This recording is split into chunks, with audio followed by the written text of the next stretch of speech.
Hello, I'm Dennis Ward. Welcome to APTN National News.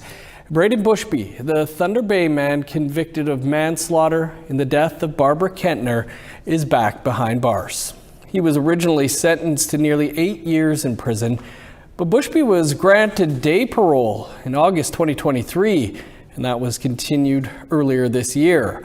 However, that day parole was revoked on July 23rd after breaching some of the conditions of his parole. Bushby was found guilty of manslaughter in December 2020.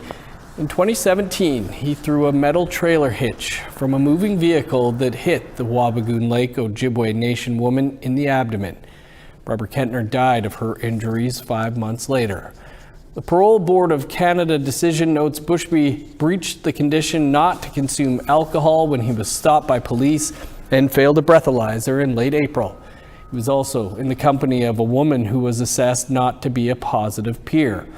The parole board also questioned why Bushby got a tattoo of a Confederate flag on his chest while on day parole. He can apply for parole again in 1 year. Statistics Canada released the Crime Severity Index, or CSI, last week, and one community in Saskatchewan is pleased that their concerns have been addressed. In 2022, North Battleford had the highest CSI score in Canada. The ranking led to the label the crime capital of Canada. And because the community is about 30% Indigenous, racist incidents would increase. However, in February, town officials told Stats Canada such labels harm communities. So the agency made a crucial change in their recent index. The 2023 CSI does not rank communities with populations between 10,000 and 100,000 people. North Battleford's website now offers information that challenges the idea that it is an unsafe community and to counter racist stereotypes. North Battleford Mayor David Gillen is thankful for the change. People were pointing fingers. This must be your fault. And every year when these statistics come out and these ranking would come out and we were high in the ranking, it would really spike racism in our communities. The U.S. Department of the Interior released its final report on Tuesday, explaining the trauma and pain the federal Indian boarding schools inflicted. The Federal Indian Boarding School Initiative report calls for a formal apology from the U.S. government and ongoing support to help Indigenous people recover from the intergenerational trauma the schools left. Between 1819 and through the 1970s, about 18,600 Indigenous students attended an estimated 417 U.S. Indian boarding schools. 1,025 is the number listed for other institutions like orphanages, asylums, and similar missions that took Indigenous children. The amount of students believed to have died while attending is 973. 74 marked or unmarked burial sites at schools were also identified. An estimated $23 billion by today's standards was spent by the U.S. on the schools. Authors of the report say all these numbers could be much higher as more research is done. Interior Secretary Deb Haaland, Laguna Pueblo, said the U.S. government took deliberate and strategic actions through the schools to isolate Indigenous children from their families and deny them their cultural identities. This trauma is not new to Indigenous people. One of the reasons I launched the Federal Indian Boarding School Initiative was to ensure that this important story was told, that all of America knows of the intergenerational impacts of these policies, and that we as a nation take steps to heal from them. The report also calls for all lands that once housed boarding schools to go back to Indigenous peoples, and a national memorial that honors the Native children should be built. Following Holland's Road of Healing last year to listen to boarding school survivors, Congress is now working on creating a Truth and Healing Commission on Indian boarding school policies. It's to investigate federal schools, but also private and church-run schools. Wildfires in northern Manitoba have forced more than 1,000 First Nations residents to flee their homes. Most of the evacuees are on their way to Winnipeg and Brandon. And the Canadian Red Cross says more are on the way. CTV's Danton Unger has the details. Flames dance dangerously close to Marcel Colum First Nation in northern Manitoba. This wildfire, sparked by lightning, has forced a full evacuation of the community this week, with more than 200 people having to up and leave. That fire is probably less than 25% contained at this time. And so we're not in a position to allow anybody back in there. And it's about 1,000 hectares in size. Earl Simmons with the Manitoba Wildfire Service says crews are working to save homes from the fire burning 4 kilometers away. Crews from our wildfire service, along with the Office of the Fire Commissioner, went in and put up sprinklers on that community to protect the infrastructure and houses. So right now they're manning that just in case. On the other side of the province, 3 other First Nations, Wasagamak, God's Lake, and Red Sucker Nisininu Nation, have been evacuated due to the wildfire smoke. And as of Tuesday, the Canadian Red Cross says Mantisippi Cree Nation near God's Lake is also being evacuated. In those First Nations, we're evacuating all the people with the highest health priorities, and it's due to wildfire smoke. Altogether, more than 1,400 residents have been evacuated from northern Manitoba, with more to come. So many with hotel spaces being eaten up in Winnipeg that we're now having to look at Brandon. And when it comes to feeding all these evacuees, Harvest Manitoba has partnered with MKO. As it stands right now, we have 16,000 pounds of food and other products that's staged and ready to go to support MKO communities and other communities, remote First Nations communities impacted by forest fire. MKO Grand Chief Garrison Satie says it will likely be a while before these folks can return to their homes. It's not going to be immediate, but as soon as we know that the smoke factor is eliminated, then we can start moving these people back to their First Nation. Danton Unger, CTV News, Winnipeg. A pair of First Nations in BC have filed a lawsuit against the Canadian government and fish farm companies in an attempt to overturn the decision allowing the farms to operate in BC waters for 5 more years. CTV's Ben Mildrewer has more on the lawsuit and the industry's response. Flanked by singers and drummers, chiefs from Numgis and Kwikwasutunick Hakumish First Nations shared the importance of wild salmon to their people. It's fundamental to our survival and our rights and title. Absolutely fundamental. Our responsibility as chiefs is the protection of wild salmon. During the 2019 election campaign, Prime Minister Justin Trudeau promised to phase out open net pen farms by 2025. But last month, the feds threw the industry a lifeline, allowing 14 farms to continue operating in BC waters until 2029. The 2 First Nations have filed suit against the feds and a pair of fish farming companies. Concerned about the health impacts of fish farms on wild salmon, the First Nations claim the government did not adequately consult with them before extending the licenses. The Crown has some obligations that it has conveniently chosen to forget. A consultation cannot be a coffee, a donut, and gee, I'm glad you came, but here's what we're going to do anyway. Those days are long gone. Grieg Seafood and Mowi Canada, the multinational companies that own the farms, say they operate with the consent of the First Nations whose waters the farms are in. These agreements are founded upon recognizing First Nations' right to exercise jurisdiction over the land, resources, and waters within their territories, Mowi said in a statement. The lawsuits seek to overturn the decision to extend the licenses. The fight for our wild salmon survival isn't going to stop at the decision of the courts. The federal government says the only new licenses it will issue going forward will be for closed containment aquaculture systems. Ben Mildrewer, CTV News, Vancouver. To Alberta now, where a major deal has been confirmed between Canada's TC Energy Corporation and more than 70 Indigenous communities.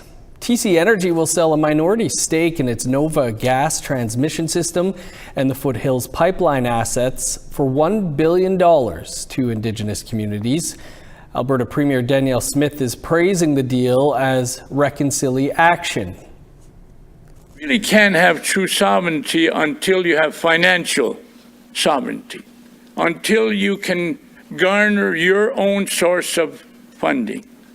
Business is the best way to do that. This is reconciliation, and I'm proud that Alberta is leading the way. Each community will independently decide whether to participate in the purchase. The transaction is expected to be finalized in the third quarter of this year. Well, it was a homecoming for a family who's been displaced from Dena in the Northwest Territories. That story and our interview with the new Miss Universe Canada are coming up after the break.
Welcome back. It's something they only heard stories and saw pictures of. But now a family displaced from Dena in the Northwest Territories is returning to their motherland for a big reunion. Our reporter Charlotte Moore Jacobs brings us this heartwarming story. It's been a trip of a lifetime for Lauren Horton and Sue Sears. The pair, along with 12 other cousins from across Turtle Island, have traveled great distances to retrace their roots in Dena, Northwest Territories.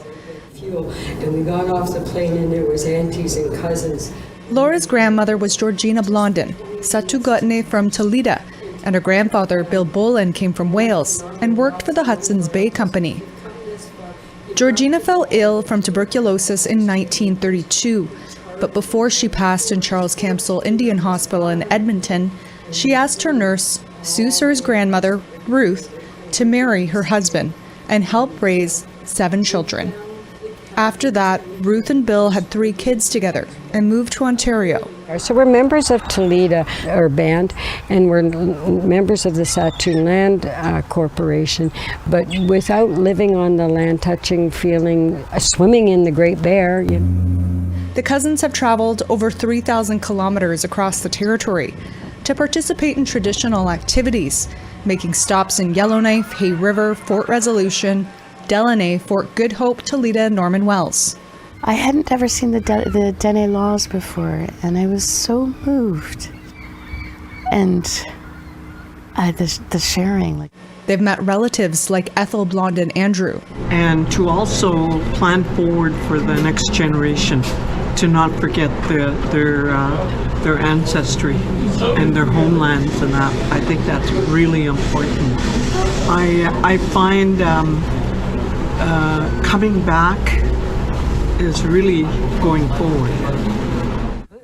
Wherever they go, they do ceremony and pay their respects to relatives who died in residential school,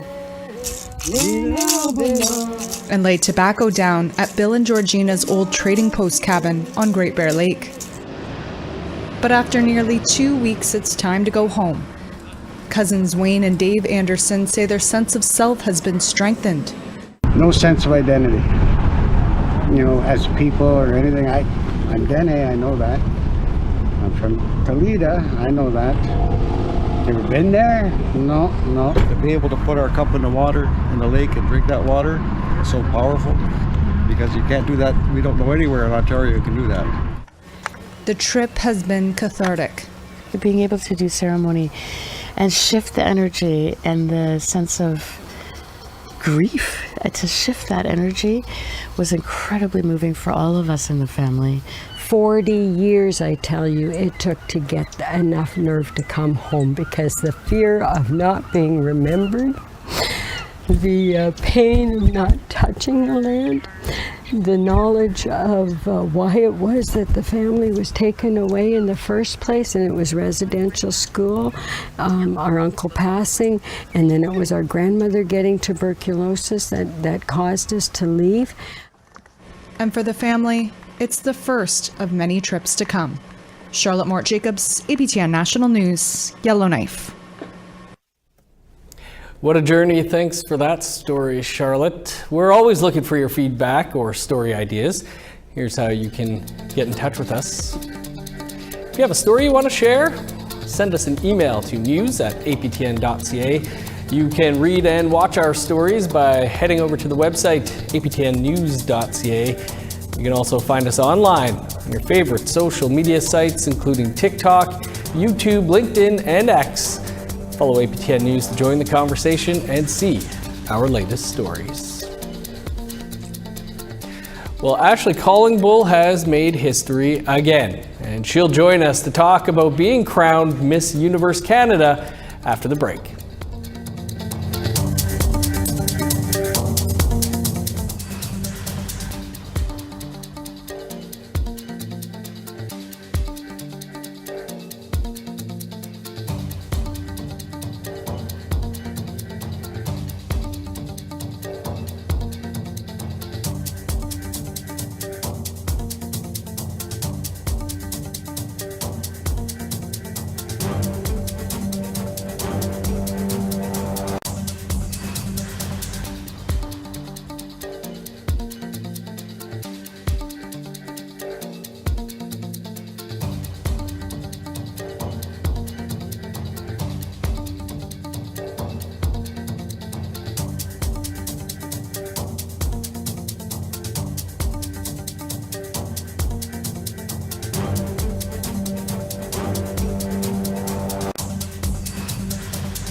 Welcome back. Here's a look at your current conditions. 19 in Halifax, sunny and 24 in Fredericton. Showers and 14 in Kuujjuaq, rain in Nain and a high of 7. 25 in Montreal, cloudy and 23 in Val-d'Or at this hour. 19 in Sault Ste. Marie, cloudy and 23 in North Bay. Sunny and 23 in Thunder Bay, 24 in Timmins. 20 in God's Lake, Norway House and Puckatawagan. Sunny and 23 in Winnipeg right now, 22 under the sun in Dauphin, 19 in Regina, Saskatoon and North Battleford, 20 in Meadow Lake, La Ronge and Buffalo Narrows. Cloudy across much of northern Alberta, 15 in High Level, 16 in Peace River, 15 in Edmonton, rain and 25 in Lethbridge. 17 for Vancouver and Kamloops right now. Cloudy and 15 in Prince George, rain and 12 in Smithers. 5 in Old Crow, cloudy and 9 in Whitehorse. 15 in Yellowknife, showers and 7 in Norman Wells. Plus 3 in Sax Harbor, cloudy and 5 above in Pawatuck. 10 in Chesterfield, 14 in Arviette. 5 in Resolute, 6 in Igloolik. Ashley Collingbull, a Cree actor, model, activist, and sports announcer from the Enoch Cree Nation in Alberta, has once again made history. Over the weekend, the 34th Canada, becoming the first Indigenous person to win the title. She's also the first Indigenous person to win Mrs. Universe Canada in 2015 and appear as a Sports Illustrated model more than 2 years ago. She now has her eyes set on Miss Universe in Mexico this coming November. Ashley joins us now to tell us more about her big win. Ashley, thanks so much for joining us, and a huge congrats on being crowned Miss Universe Canada. Can you tell us what it was like to win the title over the weekend? It was, I'm still processing all of it, honestly. It feels really good. My heart is so happy. I know this is a big win, not just for me, but for all Indigenous people to feel represented, seen, and heard. So I know the impact that this has. Absolutely. Can you talk about some of the important issues that you wanted to highlight during the competition? During the competition, we were given an option to do a speech, and I wanted to bring awareness to MMIW, murdered and missing Indigenous women, because, you know, I myself, as an Indigenous woman, I am targeted automatically. And I felt like in the pageant world, that's something no one gets to hear about. No one knows the true history of our country. And especially if I'm going to be representing our country, everyone needs to know the truth. And for me to be able to speak about that and bring awareness to it and also open everyone's eyes and ears to it, it's being talked about more so now. And that was the whole point, was for me to use my voice for others who are being silenced. And like you say, not an issue many are aware about. Even in the United States, it seems like just in recent years, it's been coming up more often. What was the reaction, I guess, to bringing that issue forward? Honestly, a lot of people were really sad, crying, in shock. A lot of the people in the audience came up to me after and said, I had no idea Indigenous women were treated this way. We thought Canada was such a safe country for everyone and all women were treated equally. So yeah, it got a lot of people talking, and that's the whole point, right? Is to get that conversation going, let everyone know what's really happening and get that ripple effect going so more people will speak up. Right on. Great for bringing that up. Well, with this new platform, do you hope to continue to push for change across Turtle Island and call for positive change for Indigenous women and girls? Always, you know, as an ambassador and seen as a role model, I know there's a lot of young women and girls and men watching me, and I want to set a really positive example and be there and be a strong force for Canada at Miss Universe, but show everyone that Indigenous people are still here, we are rising, we are thriving, and to show that there's so much success on Turtle Island for Indian country, because, you know, the media likes to stereotype us and only show the negativities that we're going through, and for me, I want to highlight our talent, the people that are rising, the people that need to be seen and heard. So yeah, I feel like it's a big responsibility, but I'm so proud to take it on. Yeah, what comes, I guess, with the responsibilities? What comes with it? Everything. Doing the most. You know, for me, I honestly get the option to create what I want to do with this title. You know, the organization is very lenient with me wanting to, you know, chase my dreams. So for me, as I'm given more opportunities with this title, I just want to be able to create more opportunities for other people as well, open that door and make sure other people are seen. So for me, I'm trying to travel across the country, work with more at-risk youth like I've already been doing, but I think I want to just amplify the work that I'm doing on a whole nother level. So for me, I'm excited to see what this brings and what more opportunities I bring for other people as well. Well, you've certainly accomplished a lot in a short period of time. What's coming up next for yourself? Well, I just finished, I filmed a series called Acting Good that's going to be coming out on APTN and CTV for season 3. I am also premiering my film, The Great Salish Heist. It will be playing at the Hollywood Film Festival this November. And I'm also writing a book. I just signed a book deal with HarperCollins, so I'll be releasing an autobiography next year. And obviously, I'll be going to Miss Universe this year, so that will be exciting. Hopefully, I can make history there once again. Well, I am certainly pumped myself for season 3 of Acting Good, and The Great Salish Heist. Definitely check it out, the only Indigenous heist movie that exists, and looking forward to the autobiography as well. What is your message to Indigenous youth that are seeing you shine big and everything that you've done? For me, you know, I never seen anyone like me doing the things that I was doing when I was younger, so it was hard to see the dream as being attainable. But now that I'm, you know, kicking the door open, it's so important for our youth to know that there's always someone watching you. Whether you're doing whatever, you're a role model, whether you know it or not, there's always someone watching you. That's something I learned from my cookum, is that it's so important to set a good example, whether if it's your cousins, your relatives.